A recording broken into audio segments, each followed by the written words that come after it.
Hi everyone, this is Liz with 143 Handmade, and I am working on my Crazy Quilt number 3. I started it in January of this year, 2023. It's for a pink chair in my living room, just to have a throw blanket for it. I highly recommend that you go back and watch the intro to this series. It really explains all of why everything is the sizes it is, why, all of that. So today we're going to start block number 22. Well, not start, we're going to do block 22.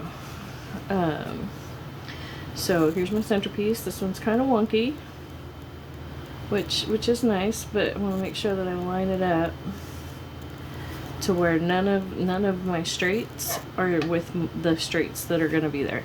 And that's just a thing that I like to do to add a little bit more interest and texture. But, everyone, you got to make that decision for yourself. Some people would want it very precise and lined up. So, you might hear my puppy asking to come in. My husband's down there. He'll get her in just a minute. So, here we go. I'm just going to sew down this edge. Just like that. Super, super simple. Anybody can do this. If you can sew at all, if you're friendly with your sewing machine, you can do this. So, just flip it back, pull it tight. I like to kind of crease it with my fingers, but I do not use an iron. Actually, my iron is in fact broken. That's a fairly new development, but life goes on, right? So, and then we just pick a direction, either counterclockwise or clockwise, it doesn't really matter. And you just start moving around your block, around your center square there, or your center shape, I should say. This is not a square. I mean, it could be, if that's the way you want it. That would end up giving you a very log cabin type look. I like the scrappier look than that, but, it's your blanket. Do it how you want. See, I got a little bit of a long tail there, so I'm going to go ahead and snip off that thread. And here we go. And look, that side's, that's already done. All the way over to the edge on that side. And that's one of the things that I was wanting to show in some of these blocks is that, okay, I've started with this piece that has a bunch of very teeny tiny, I mean, that's a little piece right there. Teeny tiny little pieces down in there. But to kind of balance that visually, I'm going to finish off the block with these very large pieces. And, just as a experiment, really, because that's all this is. I'm playing with shape, I'm playing with color, some of this is scrap that's colors I never would have purchased. It's as I've explained in other videos, this is not all my scraps, if you will. So it's a couple of relatives' stashes after they've passed away. I have been gifted their stashes, and that's fabulous. But like I said, it does lead to some color choices and things like that I wouldn't have made. And now I have these colors and trying to figure out what to do with them.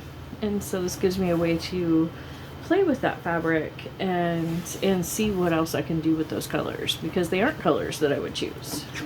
And I think that that's great. Okay, let me grab a pair of scissors here. Nope, I don't have my scissors in reach. My good scissors. I have these scissors, but not my favorites for fabric. They're really not my favorites at all.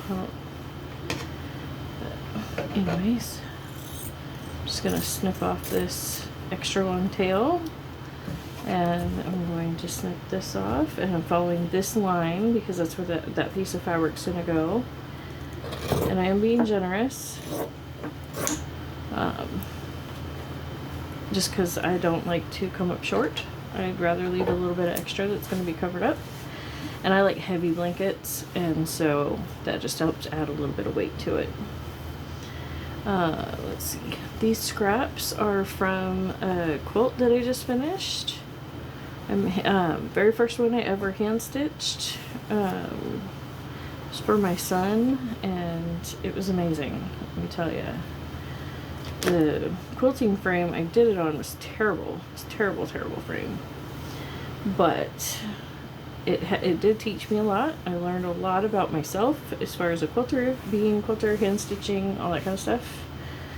And I definitely plan to do another, but definitely want a frame. I'm not going to be able to manage it. My hands are just too weak to manage a blanket not on a frame. And so without just, you know, being uncomfortable.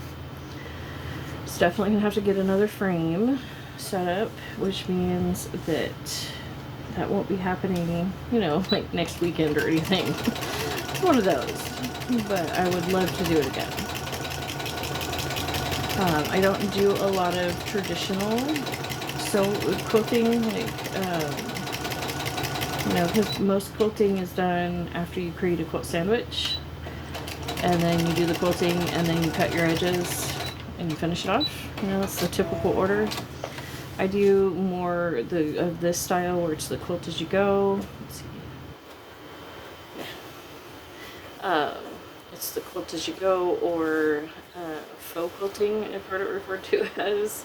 You know, I don't really care what you call it. This is what I have found that works for me, and that's what matters. It's just about finding something that makes sense to you and that you enjoy doing. It doesn't matter if it's, you know, the way everybody else is doing it. Your sewing machine doesn't care. Your fabric doesn't care. You know, just enjoy it.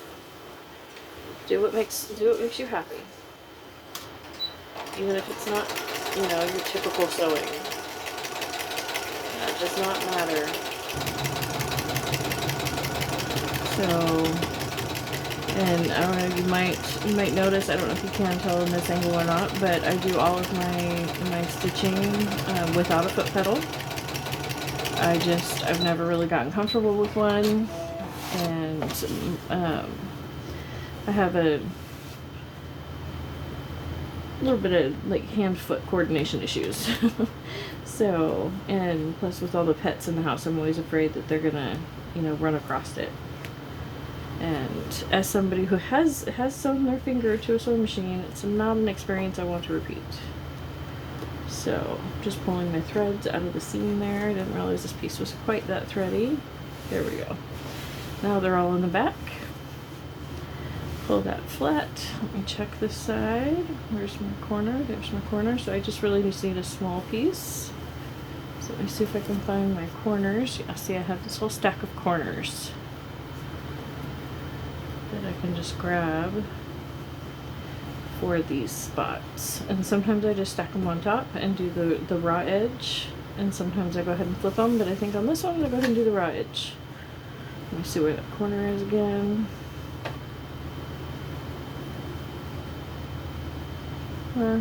Yeah, raw edge. Pull it up as far as I can, I think. So that way I can get, actually no, I'm going to switch it out for this one, so that way I can get that whole basket of blueberries somewhere else, you know, instead of cutting into it like that would have. So I'm going to do this piece, and I'm going to go ahead and do it in the same manner. We just stitch across instead of doing the raw edge thing. I like to mix the raw edge applique style stitching with the standard hidden stitch flipping, or stitching, I mean. You know, stitch and flip, which is what that is for obvious reasons. You stitch it and you flip it. So let's see, where's my corner on this side? So if I can find a piece that's, you know, that wide, I can just finish that off. And look at here. Got this pretty piece right here. And I just want that to cross that seam, I think. Where's that? Yeah, that went over. So as long as I'm past that seam, I will be good. And you might notice that this is not a perfectly straight edge. It's okay, because I just made sure that the smallest part of it, because it kind of swoops, you know, the point that's most inward is over far enough, and that over here where it straightens out is lined up correctly. And that will be just fine. You know, and I do take a generous seam for these blankets. I don't try and stick to the 1/4 inch seam all the time. I like to give myself some freedom sometimes to just relax and just sew messy. But this is an excellent project to practice your 1/4 inch seam. And you know, you're getting everything straight and all of that. Any skills you want to practice, really.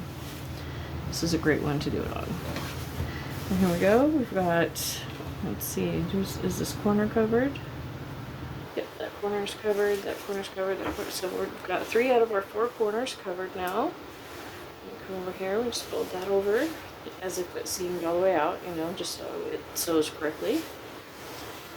And maybe nip off this tail just to get it out of our way. And we need a piece, you know, roughly that big. See, I don't want, well, we already have quite a bit of that. Just trying to find something that I haven't used a lot of yet. Let's see, well, there's a little square of this, but not a lot. But there's also this that there's none of, so we're gonna go with this. This is a piece of an old sheet that parts of it were ruined, but parts of it are still look great, you know, like the top sheet. You know, my daughter didn't hardly use the top sheet at all. It sat in the closet, so, you know, it looked basically brand new, even when the bottom sheet was torn and, you know, ready to be retired. But I still took that bottom sheet and tore it up and took the pieces that were worth keeping. I've made journal covers out of them. I've made, it's gonna be, the messed up bits are the lining for the matching, because I'm doing this one fully on camera, and I'm doing a similar one for the other chair off camera, but I will share it at the end as well. So there we go, there's our 4 corners covered. And now we do our stay stitch all the way around the outside edge. And I like to open it up and use my basting stitch. But that's totally personal preference. You can do this in a decorative stitch. You know, go generous on your seam so that way it'll not get caught, you know, when you join these later. And you can totally use a decorative stitch. I am just going to hack off the bulk of this, but I'm not worrying about, you know, cutting it up here or anything at this point. I'll do that when I come back and trim the blocks, which I do in a separate video. How I've been doing it, this blanket, is I record each block individually, and then when I have a full row, which is 5 blocks done, sewn, I will go back and I do a trimming video, or I trim all 5 of the blocks, and then, you know, we just go back and forth like that, and then I will show my joining process and all of that after all the blocks are done. And we're getting close. We're, you know, this is block 20, what do you say, 21, 22 of 30? I think it's 30. Let me see. That's why I make notes. Yeah, 30 squares. Yeah, so we only have, you know, 5, 6, 7, 8 more to do. 1 more full row, and then this partial one. So we're getting there. And here we go. This is the block 22. Thank you so much. Don't forget to like and subscribe so you can keep track of this blanket and everything else that I do. And don't forget to check out my links below. I have some junk journals for sale, both on eBay and on Etsy. So, and I will have some small crumb quilts, crumb pieces on eBay here shortly. So check out the links if you're interested. Thank you so much.